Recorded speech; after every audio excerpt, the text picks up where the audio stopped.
Hello, good morning, everyone. Today is October the 9th. It is a Thursday, and this morning I would like to share with you a bit about El Salvador. El Salvador, okay? And this is the tourist website, the official government website for tourism. We see different parts of it. Okay, we can even put it in Spanish if we want. Okay, here we have the capital city. So, very interesting. And I lived there not as a tourist. I lived there as a resident. I was working there, living there. I lived in Colonial Escalon in San Salvador. And I also lived in Mexicanos, San Roque, Mexicanos. Okay. So my situation was a bit different from a tourist, but I've also been to these places on the weekend, during vacations or holidays. Okay, so here in this picture, we have the city center, San Salvador. And a lot of things are fairly new. This was here before the National Palace. This library is new, and I believe in 2023, if I'm not mistaken. 2023, because I recall in November that there were tons of lines. There were people waiting hours and hours to get in, and we decided to wait until the next year, until 2024. So we missed the line. But this has many floors, movie theater. It has many sections of books, fiction, nonfiction, a gaming area. It has robots, so lots of technology. The city center is fairly big, okay, with stores and restaurants, so a lot to explore, and there's a theater too. All right. So, oh, interesting. This is interesting. Check to see if you need a visa because when I was there, I didn't. This I did. Yeah, I had to pay to go in. And then because I was a resident, I did not pay afterwards. Look at this. It has quite a lot on the site. So it's telling you to, even this is new, this tipping, because I wouldn't say that's true, but maybe a bit more American than before. Okay, let's go to places. What other places can we go to? So, when I lived there, I was living in the capital city, San Salvador. Here it says the capital of El Salvador. Okay, and we have Boquerón, which is a big volcano with a crater, and you can go walking up the steps. And they have really cleaned it up and made it pretty. Now there are more indoor places with information, and it the steps are easier to go up. Okay, so here it says shopping. There are malls. They have galerías, cascadas, lots of malls. So La Zona Rosa, which is the exclusive part, I would say. And yeah, pretty much. There's the city center with all this, lots to explore. The Boquerón, you have the park, Cuscatlán. You have the football or soccer stadium, if you can check out the game, La Selecta. And then you have what else? There's something else I was thinking about. There's something else. Oh, the cathedral, but that's in the city center too. The cathedral. Okay. Now we start to get to towns. This is a very small one, Suchitoto, but it's pretty. So we have the colonial style roofs. Okay, you can walk around, buy souvenirs. You can go to a reptile museum with snakes. Okay, and it's pretty. So it's a bit of a ways out, but there could be buses, or if you can rent your own transport, all the better. All right, Santa Ana. Now, I've been here. We went here a few times. We visited this city, although not as many times as I would have liked. So, this city has the big cathedral, and there should be steps that you can go all the way to the top and go on the roof. But I didn't do that, but I would recommend it to look around the city. Santa Ana also has this volcano, its own mountain. Volcano is the better word. So go to that one. Okay, it's bigger and there's a lot more nature. I recommend that volcano. Okay. And then we go all the way here. And this talks about the capital of department, Ahuachapan. So you could go there, but there's Joya de Seren, there is Los Choros, Parque Acuático. You can go to a water park. So this is where it's up to you. If you have a family, I would recommend the water parks. If you're a surfer, go to the beaches. If you like history, there's loads of museums, lots of museums, but they're spread out. Okay. San Miguel, I would recommend this more than Ahuachapan, really. Okay, because of the city center, there's a museum about the history of El Salvador, so that's interesting. They have the church, they have malls. Okay, and then from here, you can use this place as a base to go to La Union. You can go to a town called Berlin, and there are different viewpoints. So, San Miguel, if I had to list them, and hopefully people agree, if you're Salvadorian, agree or disagree, put your comments. Or if you're a traveler and you've done this already, put your comments.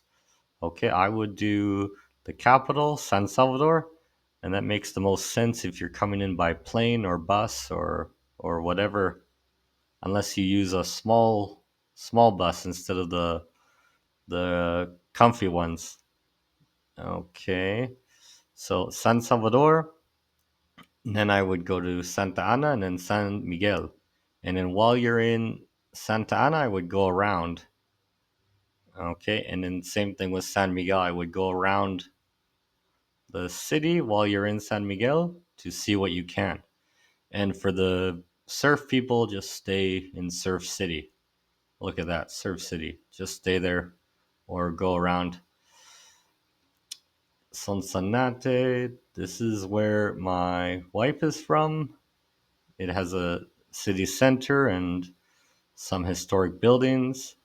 This is what I talked about with the Gulf of Fonseca. And here, there's another volcano. Okay, lots of volcanoes here. And you can see Honduras and Nicaragua from that point where the picture is. Okay, here we have the beaches. So this is for the beach people. You go up and down. There's Surf City, there's Sunset Park, there are tons of restaurants. Okay, there's lots to do. Okay. And wow, it gives you lots of places. Waiua. So these are smaller towns. They're pretty, but this would be around Santa Ana. When you're in Santa Ana, go to Waiua, go to Nahuizalco. Okay, small towns that hopefully you can do fast. San Vicente. It has a volcano too. Yeah. So that's the San Miguel side. San Vicente. Cuscatlan. You could. I would go to the stadium and watch a football game. And then we'll click on the Surf City. So here we have the beaches for you beach people. El Tonco. Okay. So this is more for surfing. There are some beaches for surfing, some beaches for swimming. Okay, so plan and then choose the right beach because if you are the only one swimming in the surf beach, it won't be fun.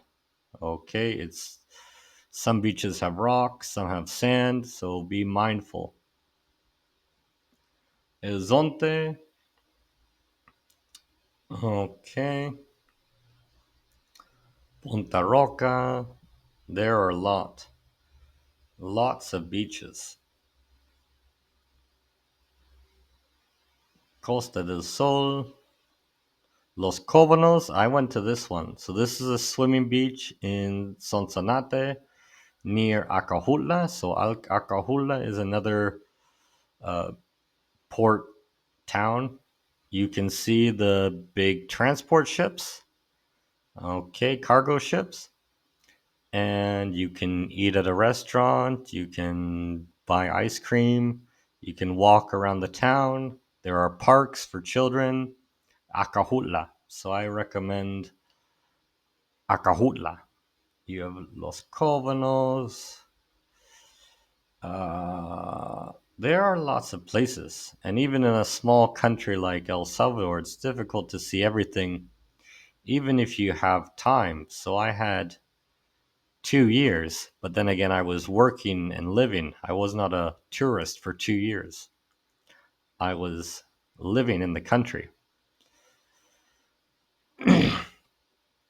Tons and tons. Here it is, Acajutla. Okay, so you'll get to see the cargo ships, and it keeps going on and on and on and on and on and on. Lots of beaches.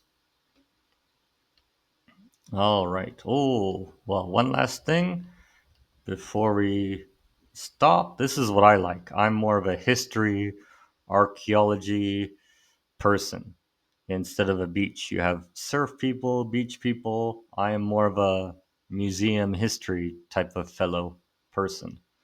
Okay, so Joya de Seren, I really enjoyed this. I would recommend it. They cleaned it up and built on it, so it looks good. Here we have an inside part and an outside part. Lots of information.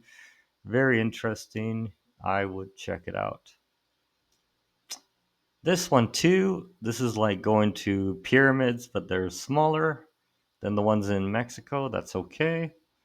And there is also an inside part with different artifacts, lots of information. Okay, what they grew, their tools, so on and so on. I would go here, San Andres. This one too is pretty good, Tazumal. So it's not like the picture, but it gives you a lot of history and you can learn about the Mayans, okay, the indigenous people before the Spanish. Ooh, I never went to this one, but this looks interesting. I would go here. Yeah, interesting. Okay, enjoy the best. So that's about it. Okay, that is about it. Ah, I didn't talk about the lakes. We have lake, the lakes. Even the names escape me. The names escape me. Ilopango, Lake Ilopango, and